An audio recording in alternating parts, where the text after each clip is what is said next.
State of Florida have any person they want to call for sentencing? Yes, Your Honor. The state would call Ms. Pamela Diaz. She has a statement prepared to read to the court. Yes, sir.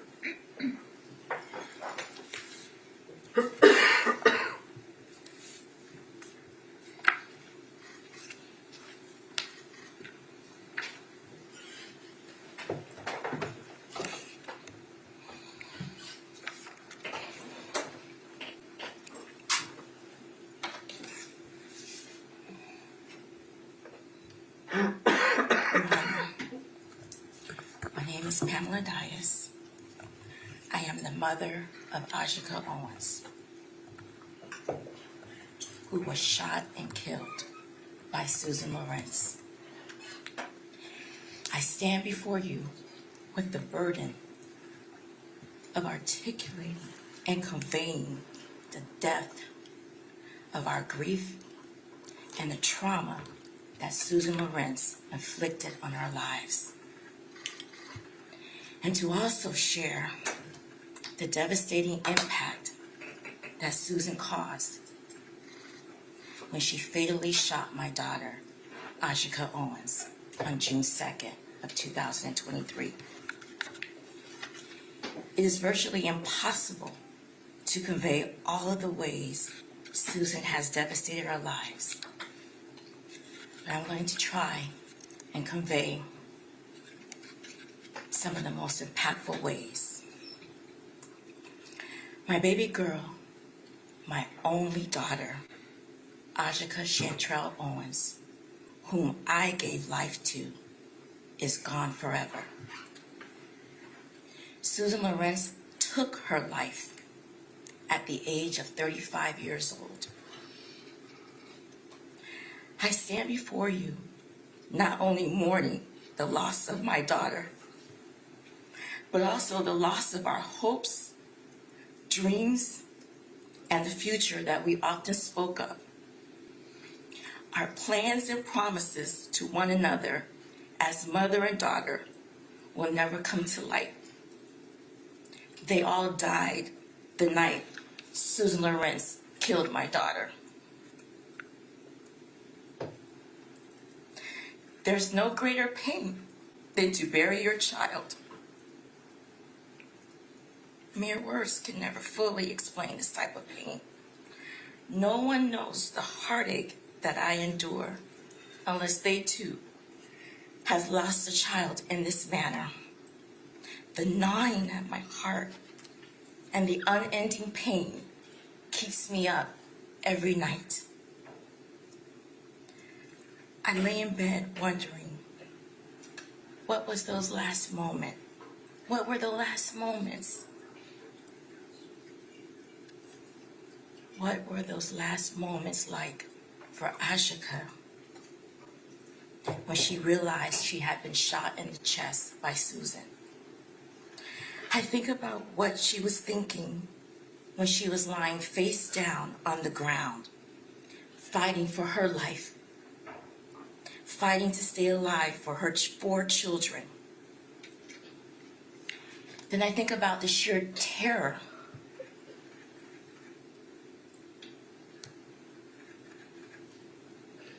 and the distress that my grandchildren went through, witnessing their mom dying at the hands of Susan. I think about the pain she must have felt as she took her life, her last breath. This haunts me each and every night. I'm still trying to grasp and cope with the fact that my daughter, my baby girl, is lying 6 feet underground, breathless, lifeless, and will never be with us again. I stand before you a mere shell of the person that I once was. I am overwhelmingly consumed with grief. It has taken over my life. Every hour of the day, I fight back the tears fight the urge to scream, but I cry silent tears. I've lost that natural smile and happiness and zest for life that I once had.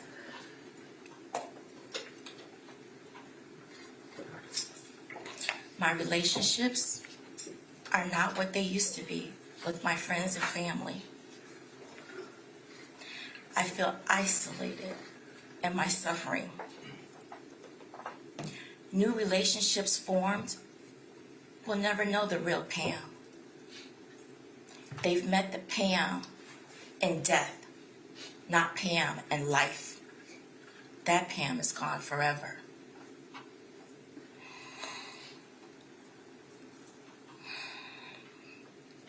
Every part of my life has been impacted. When Susan killed Ajike, she took away my freedom, the plans that I had for my own personal life. Because Ajike is no longer here, I became the sole caretaker of 4 young children, my grandchildren, whom I love dearly.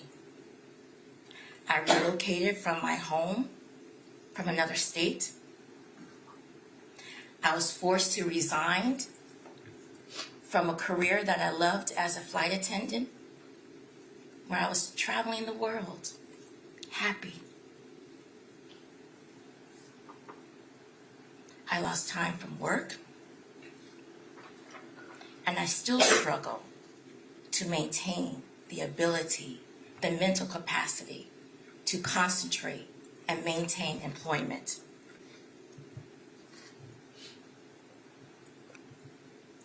My freedom and liberty to do many of the things that most people take for granted have been stripped away. The simple things that most people take for granted no longer exist for me. I left behind my social life, my friends, because my grandchildren needed me. They had no one. Because Susan killed the most important person, their rock, their support, their constant. She took that from them. I don't get the luxury of instinctively waking up and rolling out of bed. I have to make a deliberate attempt to get out of bed, to be present, choosing life outside of my 4 walls in order to be present for my grandchildren and not to succumb to the pain and the grief and the sadness that I carry daily.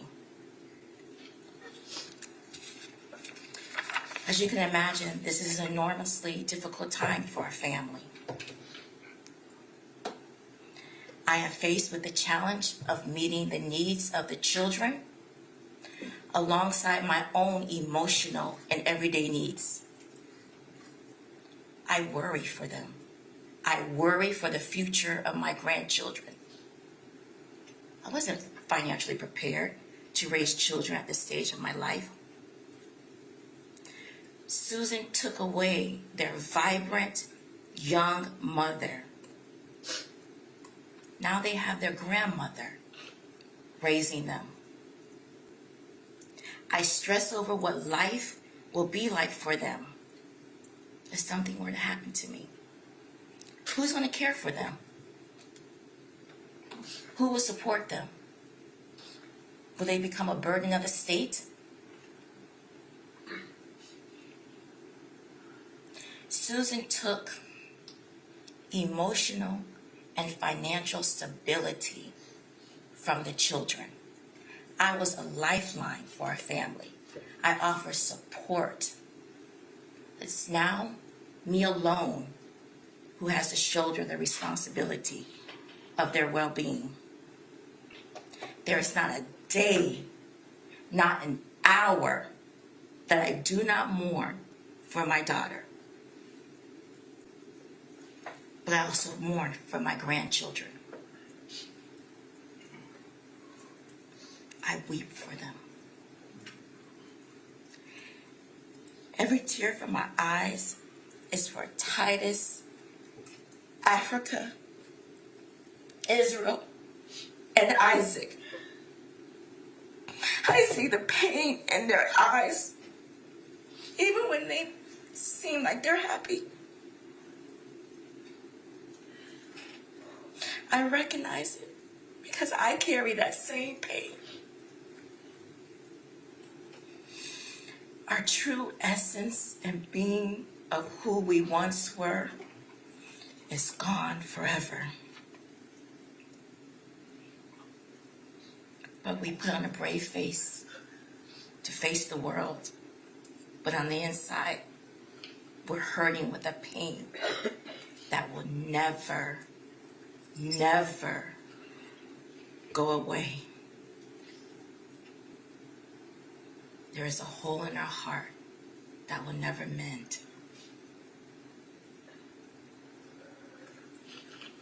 I know this because these are the conversations, these are the talks that we have on a regular basis.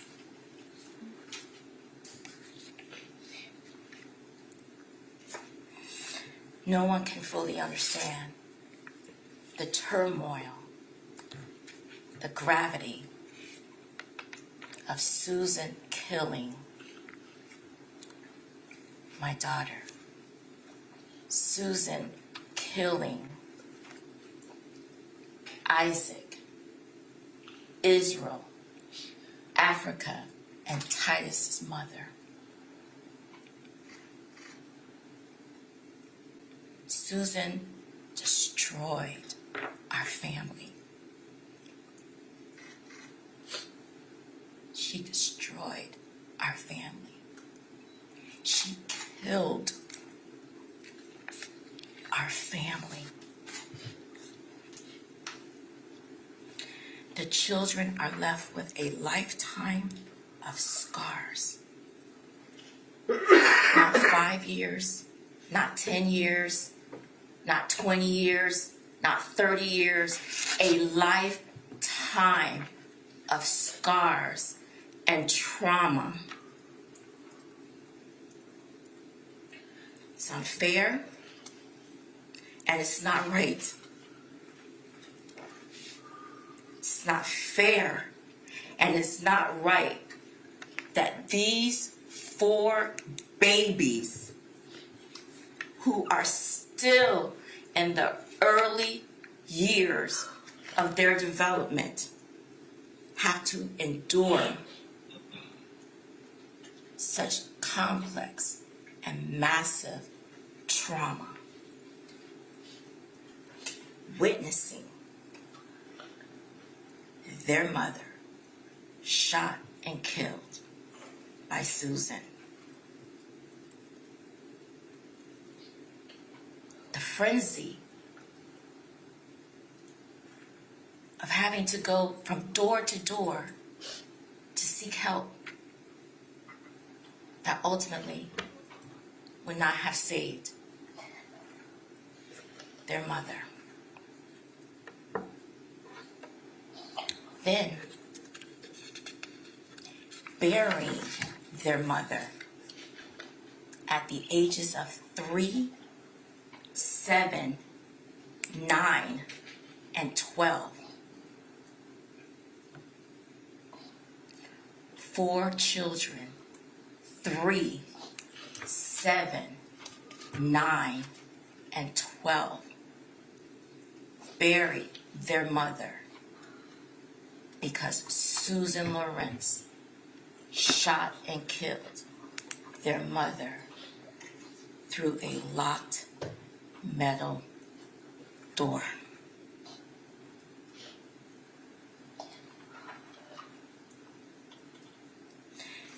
This type of trauma that they've endured so early on in life will ultimately alter the course of their future development. It already has. Everyday activities, going out to eat, going to the movies, trips to the grocery store, they all can be triggering. Whenever they see an older white woman that remotely resembles Susan, the fear, the uneasiness,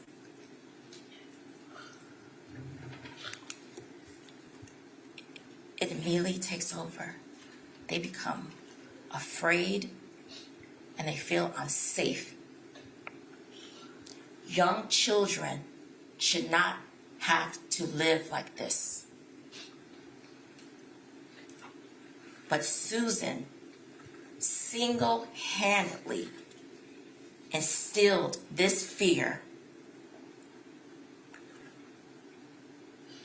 and distrust of people who don't resemble them. This is the trauma that Susan inflicted on their lives. Isaac, Israel, Africa, Titus, they only have 3 to 12 years of memories with their mother.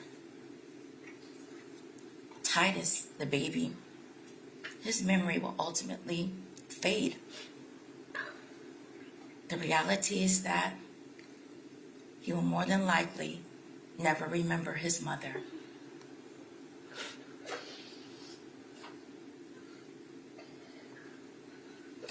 His recollection of his mom will never be of his own. It's all going to be of the stories and the memories that we share with him. He'll never remember what it was like for her to sing to him at night, for her to rub his back to sleep. It breaks my heart when I hear this sweet boy say, "I want mommy. I miss mommy," knowing she's never coming back. I miss her too. I want her back too. Isaac, Israel, and Africa, her friends, her loved ones want her back. She's not coming back. Susan took our ability to create memories with Ajike when she shot and killed her. The football mom, the cheerleading mom, the wiping of the tears mom, the kissing and hugging mom that made her kids feel better is gone forever. There'll be no more hugs. There'll be no more kisses. There'll be no more talks. No one can fill that role for the children, not even me as their loving grandmother. These babies now have to watch other kids growing up with their mothers, see them holding their hands, see them cheering them on at school events, all the while knowing that their mother is never coming back.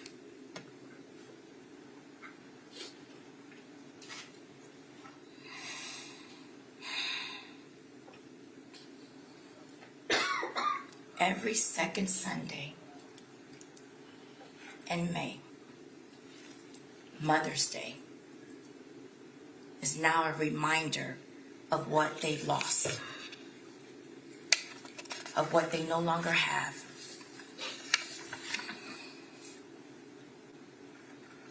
A mother. It's a day of mourning birthdays and holidays are no longer celebratory as they once were. Ajike will forever be missing as part of the celebration. She won't be present for the baptisms, the prom, graduations, their first love, their breakups, engagements, marriages, children, all the important pivotals, all the important moments that a parent and a child share together. Our family dynamics have changed. Our family relationships have been affected because we now have to deal with the turmoil and the confusion of all of these emotions. My grandchildren lost a fun-loving grandmother in me. I can't be that to them anymore because I have to fill the role of a parent. I've assumed the parental role. I do this while struggling with my own grief, my own pain, and my own suffering. Future generations will be impacted. 4 young children are now growing up without the nurturing and the love of their mother. Their children will be raised by parents who sustained trauma at a very early age. Their children's children will never know Ajike as a grandmother.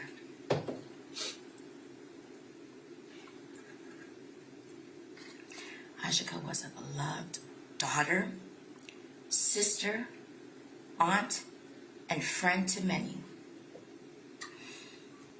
The loss of her life has impacted the nation. People near and far are hurting alongside the family. But most of all, Ajike was a loving and devoted mother to her 4 beautiful, innocent children. She lived and breathed being a mom. Susan took that breath.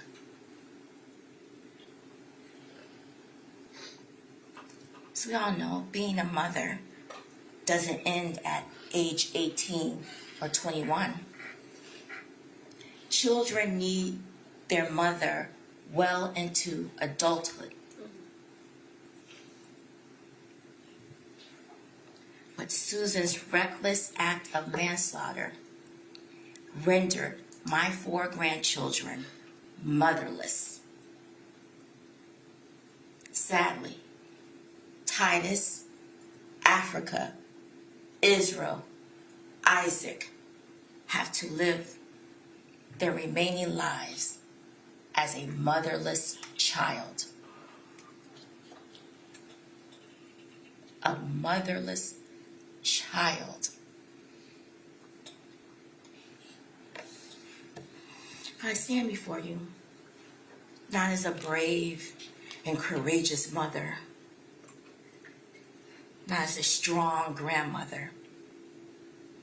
I stand before you as a broken-hearted mother, a mother in despair who lost her daughter.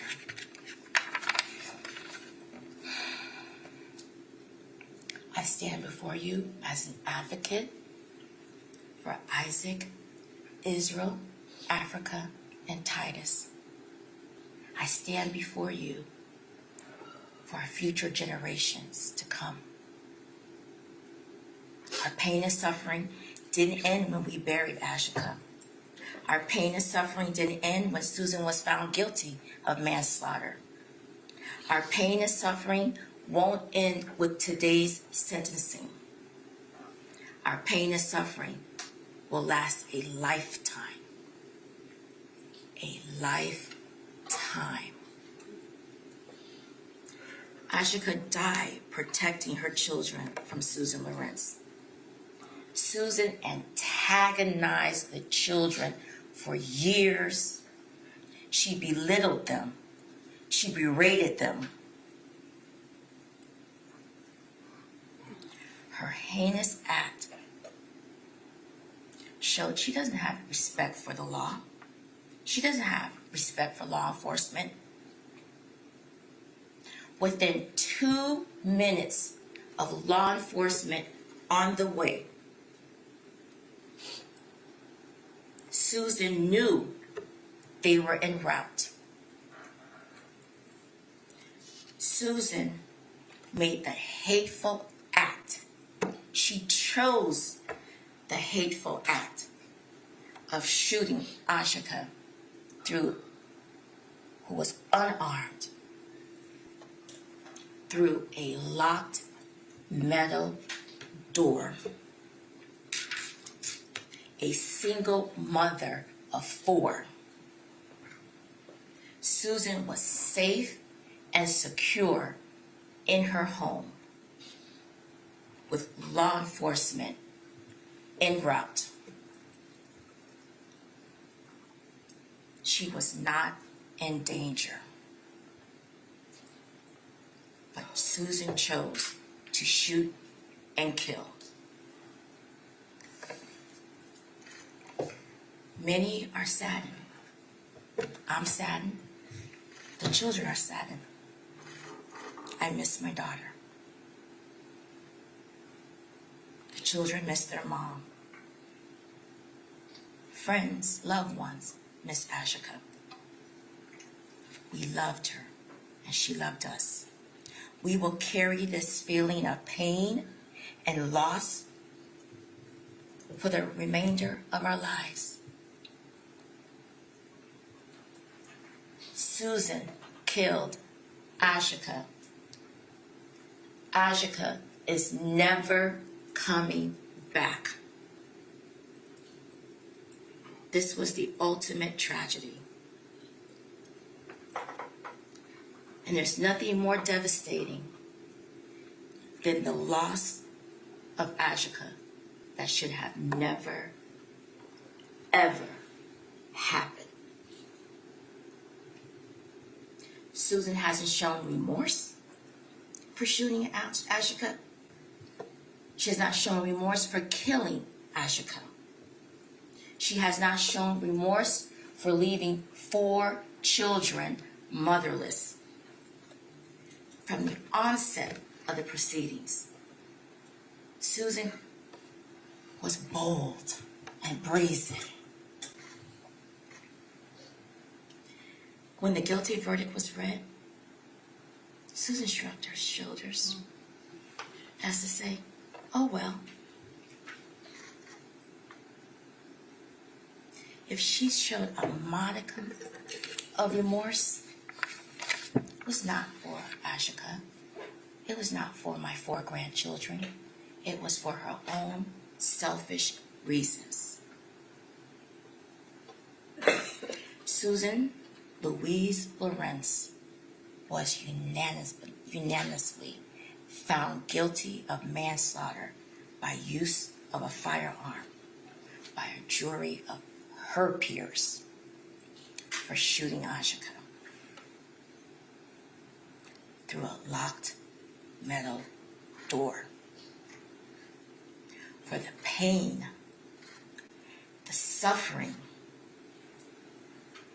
the life-altering consequences of Susan's heinous actions that have been inflicted on our lives. I am begging you, I am pleading that you hold Susan fully accountable for her actions.